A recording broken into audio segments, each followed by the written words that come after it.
At dinner, Mom burst out. Starting next month, you'll pay rent if you want to stay here. Dad leaned back, smirking. Maybe it'll teach you some respect. I froze. My fork clattered against the plate. Weeks of their ridicule, whispers behind my back, and endless jabs at my job had led to this moment. Dead weight. That's what they called me. Lazy, ungrateful, hopeless. Every insult carved a deeper hole inside me, and now they dared to threaten my home. My hands shook as I placed the plate down. My parents chuckled, thinking this was funny. Teaching respect? Mocking me for surviving? I didn't say a word. I just stared. The clinking of silverware, the hum of the chandelier, the faint ticking of the clock, everything felt suffocating. I realized something in that instant. I wasn't their child anymore. Not in spirit, not in loyalty. I stood slowly, letting my chair scrape the floor just loud enough to echo. My name is Harper Collins. And if you think you know how this ends, stay tuned. I turned toward them, a question forming in my mind that refused to leave. What happens when the people who raised you become the jailers of your soul? Their laughter continued, ignorant, blind. But I was done waiting for permission. I was done begging for acknowledgement. That night, I packed my bags. Not quietly, not subtly. Every item was a statement, a refusal to accept their narrative any longer. Clothes, books, my laptop, framed pictures, all carefully placed into my duffel, symbols of my independence and defiance. I paused at the door, feeling the weight of my decision. I wasn't running away. I was walking towards something they'd never understand. Freedom built on my terms. By morning, the house would be empty. They'd wake to silence where obedience once lived. And when they called a week later, panicked, voices cracking. Why is your room empty? I knew the story was only beginning. By the second day, my phone was silent. I wanted it that way. I didn't want to hear their panic, their fake concern, or the venom disguised as worry. Their calls and texts would come. They always did, but I had already moved beyond needing their approval. I found a small apartment downtown. Cozy, a little worn, but mine. No judgments, no whispers, no sneers. I unpacked slowly, savoring the freedom that had felt impossible under their roof. Every picture I hung on the wall was a declaration. I exist. On my terms. The first night, I sat on my balcony watching the city lights flicker, a soft hum of traffic beneath me. I thought of Mom's laugh, high-pitched and cruel, echoing dead weight, dead weight, dead weight. And Dad, with his lectures on respect, as if rent payments could buy humility. Respect, I mused, is earned, not extorted. I didn't cry. Not yet. I wasn't lonely. I was calculating. Because freedom isn't just leaving, it's reclaiming. Within the week, I'd secured a contract at a new firm, one that valued me. My emails poured in, contract signed, clients impressed by my sharp eye and unwavering attention. I smiled to myself, imagining Mom and Dad scoffing, thinking I was incapable of sustaining myself. By Friday, I had saved enough to make a move that would shock them completely. I drove past our old neighborhood in the late afternoon, the sun casting long shadows across streets I once walked timidly. My old room, the one they'd mocked me for, the one they demanded I pay for, was visible through the front windows. The blinds were drawn, but I knew the panic had begun. A week of silence, a week of independence, a week of them realizing I didn't need them. That was enough for a first taste of poetic justice. I texted Dad. Hope you're comfortable in my old room. I made it easy for you to notice I'm gone. No reply. Then Mom. Where are you? Answer us. Nothing. And I smiled, thinking of the storm that would hit when they finally understood I hadn't just left. I had already begun to take the upper hand. I wasn't just gone. I was unstoppable.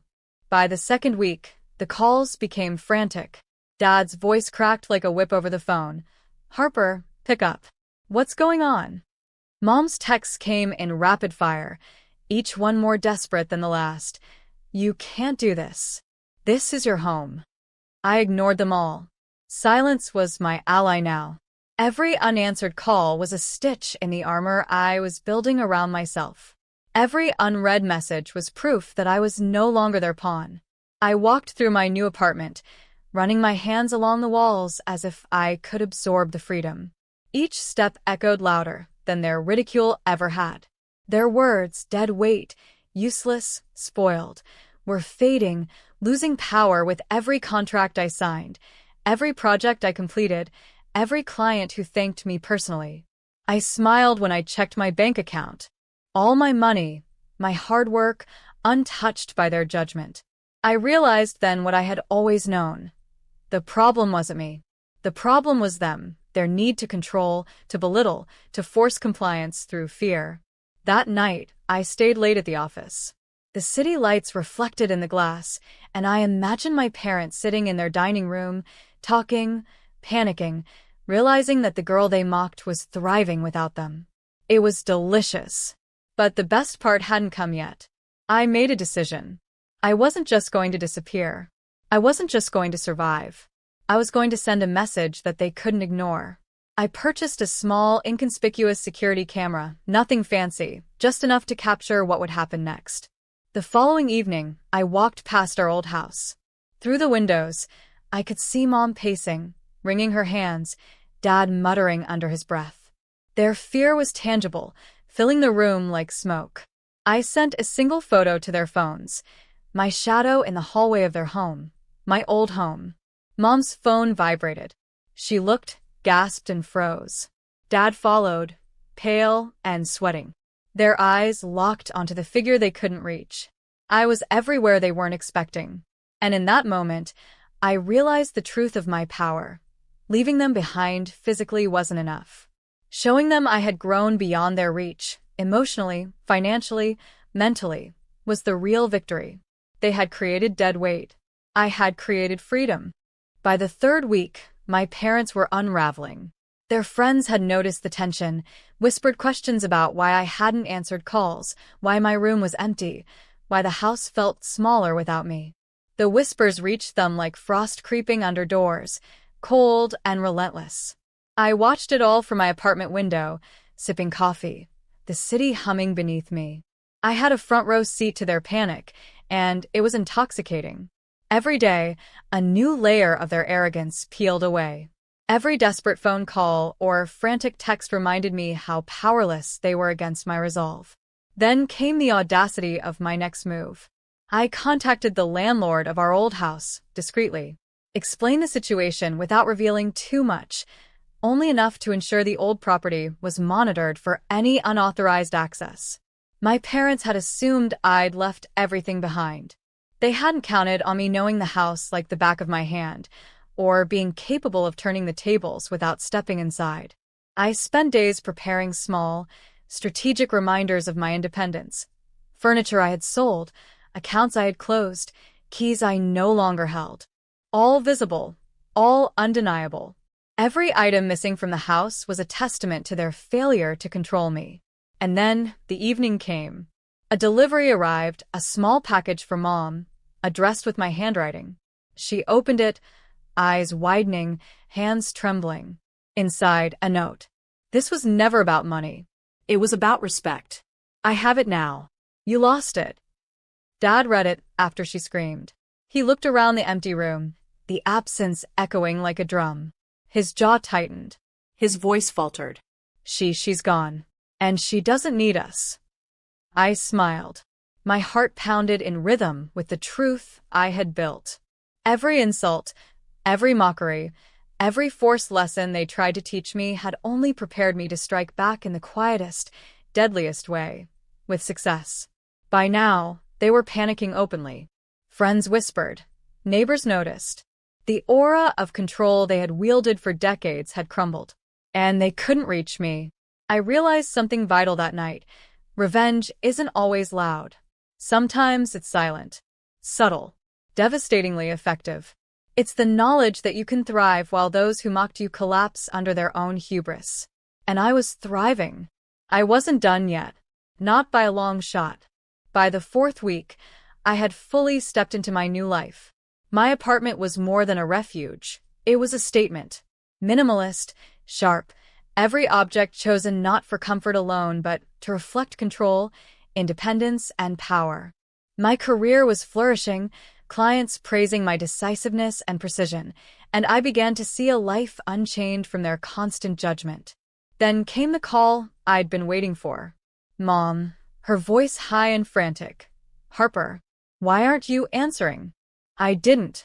I let it ring. And then Dad, trying to assert control. We need to talk about this. You can't just vanish. I smiled, thinking about every sneer, every lecture, every moment they treated me like I owed them something I had never borrowed. I realized the best revenge wasn't in confrontation. It was in their helplessness, the knowledge that I had outgrown them without lifting a finger in anger. I began sending small, calculated updates.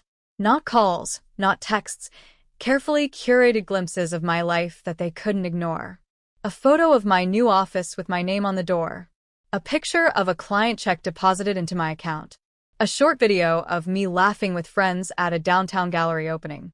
Each image, each update, was a quiet dagger. Every time they saw it, the panic intensified. Their control slipped further from their grasp. They had built walls around me, tried to define my worth, and now I was scaling those walls without effort, leaving them staring at emptiness where power once lived. Then came the boldest move. I sent a copy of my signed apartment lease to their email, addressed with a single line in the subject. Your warnings were irrelevant. Mom called immediately, screaming, pleading. Dad tried to intervene but failed to mask his panic. I didn't answer. I watched their faces over the video chat of their niece, my little cousin, reacting to my absence at a family gathering. Confusion, frustration, shame. I realized something powerful. Revenge wasn't about making them suffer physically or emotionally through confrontation. It was about removing myself from their reach and letting the consequences fall naturally. Every day they struggled without me. Every day they saw my independence. Every day their panic grew. That was the satisfaction I craved. And deep inside, I smiled, because the storm wasn't even close to its peak. By the 5th week, the panic had become routine for them. Mom called at odd hours, voice trembling, begging for some form of control. Dad tried reasoning, but his words lacked the weight they once held. They had built a kingdom of authority around me, but I had quietly walked out the back door, leaving their walls to crumble. I spent mornings planning, afternoons working, evenings reflecting. Freedom tasted sharper than I imagined. Every contract signed, every meeting attended, every client impressed was a reminder of how far I'd come. I wasn't just surviving, I was thriving. Then a thought struck me. Why stop here? I began meticulously documenting every detail of their past manipulations, their attempts to belittle me, their so-called lessons of respect, disguised as ultimatums. I had emails, notes, even photos of them laughing at my struggles. Not for revenge that would humiliate them publicly, but for clarity, for the undeniable truth I could hold up if anyone questioned my strength. The crescendo came one evening. I called the landlord again, not for permission, but to alert them of unauthorized access attempts. Mom's frantic whisper, "Harper, stop. Just come back." I didn't. Instead, I let the law, my preparation, and their own recklessness take over. The next morning, I drove past the old house and noticed their panic in full display. Windows open, doors locked and unlocked, frantic shuffling. The neighbors' curious eyes met mine as I passed, a silent confirmation that my absence was more powerful than any words I could send. I texted Dad a single line. Your lesson in respect succeeded. I now live by my own rules. Mom's phone buzzed incessantly. Her trembling hands gripped the screen like it could deliver me back into her world. Dad's jaw tightened, a mixture of rage and fear painting his expression when he read it. I smiled and walked away. That night, I looked out over the city from my balcony, lights glimmering like scattered stars. I thought of all the times I had been underestimated, mocked, ignored. And I realized my real victory wasn't in their suffering. It was in my power, my independence, my control over my life. The storm was no longer outside. It had been internal all along, and I had won. By the 6th week, my parents' panic had reached its apex. Their friends whispered, neighbors noticed, and the tension in their home was palpable, a tangible fog of guilt, fear, and uncertainty. Every glance toward my empty room, every muttered conversation, every failed attempt to reach me was proof that their authority had disintegrated. I watched it unfold quietly, almost ceremoniously, from the sanctuary of my apartment. Freedom wasn't just a concept anymore. It was a living, breathing entity in my life. Every success I had, the signed contracts, the glowing client feedback, the newfound respect from colleagues, was a hammer against the walls they had built to contain me. Then came the turning point. I received a voicemail from Dad, uncharacteristically quiet, a tremor in his voice. "Harper, we made mistakes. Can we talk?" I paused. My finger hovered over the delete button. I didn't answer. Not yet. They had underestimated me for decades, mocked my dreams, called me dead weight, and tried to bend me into their expectations. Now, their realization of my independence was nothing short of intoxicating. Instead, I sent them a small package, a framed photo of myself, standing in front of my office with a quiet smile, confident, unbroken. No words, no explanations. Just the undeniable truth that I had grown, flourished, and succeeded without their input, their permission, or their approval. Mom's reaction was immediate. Tears, confusion, shame. Dad, too, stared at the photo, his pride shattered and replaced with awe and regret. They had always believed that controlling me meant knowing every step I took, every decision I made. But I had taught them the opposite. Control was an illusion, and independence was power. That night, I allowed myself a rare moment of reflection. The storm of panic, anger, and regret I had orchestrated was not cruel. It was necessary. They had created the conditions, and I had responded with grace, intelligence, and unwavering resolve. The final piece of satisfaction came in the quiet, their acknowledgement. Not a single word could erase the years of belittlement, but every glance, every hesitant text, every whispered apology was a testament to my victory. I wasn't just free. I was untouchable. And the truth settled in my chest like a promise. I had risen above their expectations, above their control, and above their petty judgments. The only power they had left was the memory of what they had lost. The morning was quiet. The city below me glimmered like scattered diamonds, indifferent to the chaos I had left behind. I sipped my coffee, the warmth a small comfort against the storm I had endured and conquered. I had built a life from the rubble of mockery, insults, and dismissal. Each brick was a triumph, each window a perspective they had never granted me. My parents' voice, once a constant echo in my head, had faded into something distant, powerless.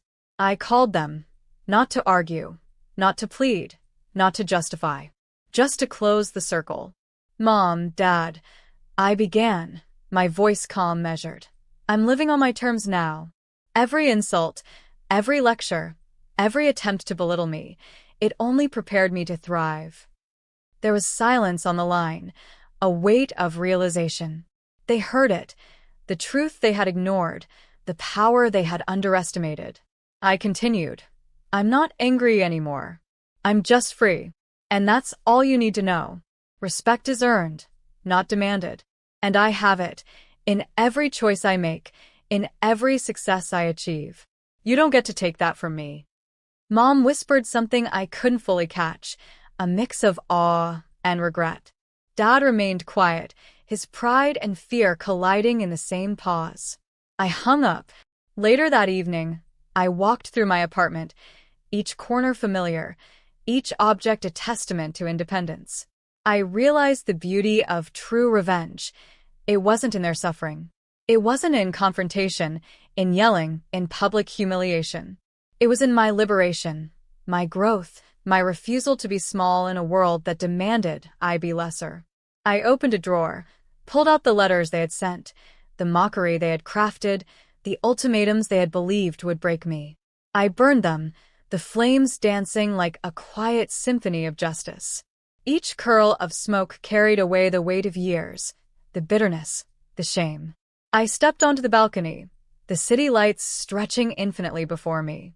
And for the first time in decades, I felt completely, utterly unshakable. I had turned their attempts to control me into fuel. Their doubts became my wings. Their mockery became my anthem. I wasn't just alive. I was victorious, serene, unstoppable. And in that quiet triumph, I finally whispered to myself, I am free. I am whole. I am enough.